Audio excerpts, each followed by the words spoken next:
Reiko, Shao Kahn's right-hand man and the general of the Khan army of Outworld, which I guess he's not the Khan army in Outworld anymore. Never mind, we're not getting into the new era right now. Whole other conversation. But in any event, I've been asked for quite a while to do a redesign for Reiko for Mortal Kombat 1, just to see what a different type of design would look like for him. So, let's see what I come up with.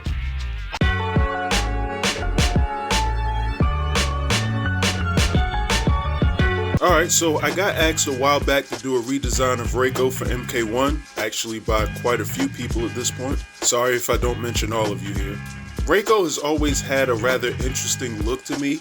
In the original Mortal Kombat 4, he had a look that was very close to the other ninjas in Mortal Kombat, while not necessarily looking just like them or looking even like a ninja. He just had aspects of their design and their clothes that were similar. Then after that, his designs took a more Shao Kahn approach. I thought it was always cool how he was so closely related to Shao Kahn in terms of his visual appearance. I like that more than them actually taking his story and just making him a cosplayer.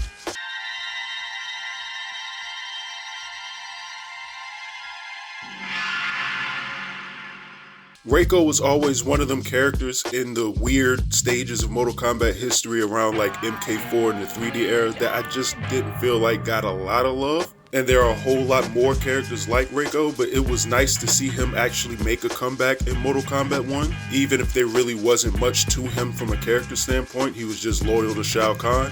I imagine, sort of like Sector with Noob Saibot, Reiko will be playing a more important role going forward with Shao Kahn and being his general as he tries to usurp Outworld. But anyway, still pretty cool. I actually do like how Reiko plays, even though I'm not a big fan of like grapplers or any type of brawlers or anything like that in Mortal Kombat. I can't deny that Reiko is cool to play with, but being honest, as cool as Reiko is in MK1, I feel like his actual gameplay in Mortal Kombat Armageddon is completely insane, and he may have one of the coolest looking throws I've ever seen in Mortal Kombat history. So as I've said time and time again, I don't really like doing redesigns of characters that already exist in a particular game. Not that I'm against it, but there are so many missing characters from various fighting games, I like to get those out of the way first. But every blue moon I will make an exception, and if enough people ask for a particular character, yes, I will work on them, of course, because there's a demand for it, I guess. So another one of those rare exceptions today. I'm going to get started on this Reiko design, so let's go. In whose army have you served? In what wars have you fought? I have done neither. Then you are woefully unprepared, Earthrealmer. Alright, so my apologies ahead of time. I actually used a Kung Lao drawing that I did previously on this channel just as a base for this design. Just the pose, not the actual design itself. I just liked how the pose looked, and I just made slight changes to it to make it fit Reiko. Because what I was going for with Reiko, I felt like the Kung Lao sort of pose that I gave him fit like a glove. And I didn't save the file correctly, so there's a lot of the early stages of this design that's outright missing. So you at least have the design portion to look at. But as I show you the line art, which is normally further in this video, I wanted to take the different designs of Reiko throughout the many years of MK and sort of combine them. I say many years, he's only appeared in 3 games, but whatever. I always liked the MK4 look. It's more unique to me today simply because it's never sort of been revisited. I think his alternate in Mortal Kombat Armageddon was kind of close to it, but it wasn't the same. And I wanted to play with that here in this design. I just didn't want him to look like an outright ninja, of course, and I think I at least played on that line, that fine line, pretty well. I just in my mind wanted to give him like the upper body look from MK4 while still having like the Shao Kahn-esque shoulder pads and whatnot on him. Of course I needed to give him spikes, because what is a Reiko or anybody closely related to Shao Kahn's design going to be without the spikes in the first place? So I made sure to give him those at different points of the design as well.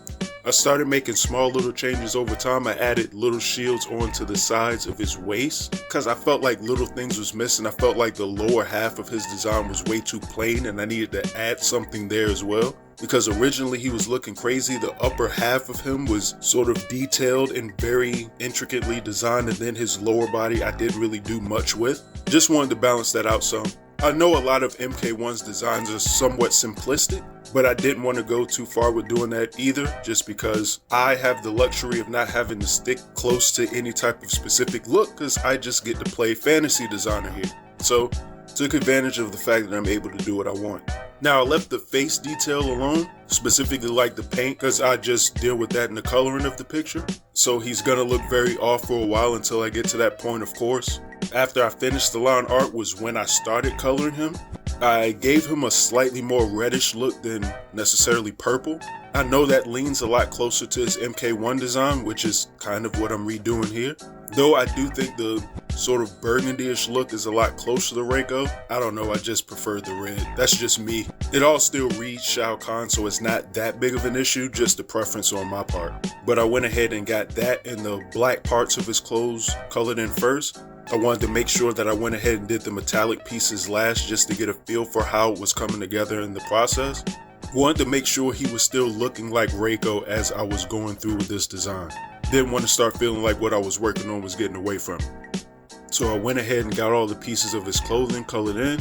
Went ahead and did the little details in on the armor pieces and the spikes. And then started working on the actual face paint, which I need to do a second time because for whatever reason, like lines and stuff was missing in the design. I think this might be the second time in a row that I did a picture in raster instead of vector. I don't know how I keep making that mistake, but whatever, I've got to stop doing that. But in any event, after getting all the color blocked in, I started on his actual shading. Before I continue on with the shading of this picture, just like to remind everybody to like and subscribe to the channel if you haven't.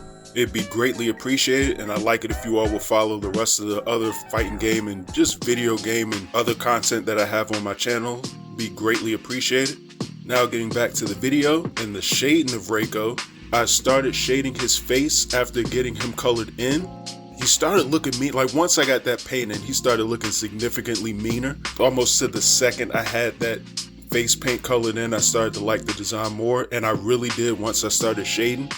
Shading the face and everything was cool, but once I started shading in the metallic pieces, that's when the design started to come together a lot more for me, at least from a visual standpoint as I was doing it.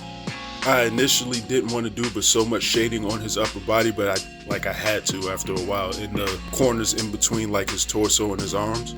Had to go back and touch that in. Plus, I didn't think there was enough shadows in this design, or I just wanted more. But I went ahead and designed the sashes that he has on the design. I also like the way that the sash comes in with the two upper body pieces that I gave him. Once again, keeping close to that MK4 look without necessarily giving him that full outfit, so he doesn't look ninja-y yet again. But shaded the rest of the design, went ahead, touched up the boots and whatnot, and then I started on his highlights. The highlights weren't nowhere nearly as bright as I was expecting to, considering that I didn't lower the opacity but so much on the white that I used to paint. The highlights came together really well on like his pants and the cloth on his upper body, and then doing like the little detail on his boots and whatnot, and then touching up the face at the very end. Like I said, that face just looks very mean for some reason, but I think Reiko just has a mean looking appearance to begin with. There's nothing nice about him. It's kind of where his appeal comes in. And then after getting those highlights touched in on his costume and design, I went ahead and just did small specular highlights here and there on the left side of his body just to give him some extra shine. And he was pretty much finished. And I had a brand new Reiko design for Mortal Kombat 1. At least as an alternate. Personally, this isn't a bad Reiko design. I don't know whether or not it truly fits in Mortal Kombat 1. I'll leave that for you all to decide. But I personally don't think it's too bad, especially in comparison to the Reiko designs of the past. But again, that's my opinion. I'd love to know what your guys' feedback is. Let me know in the comments below how you feel about Reiko's design and how you feel about Reiko as a character. As I said earlier, like and subscribe to the channel if you haven't. And you all have a good one. And I'm out.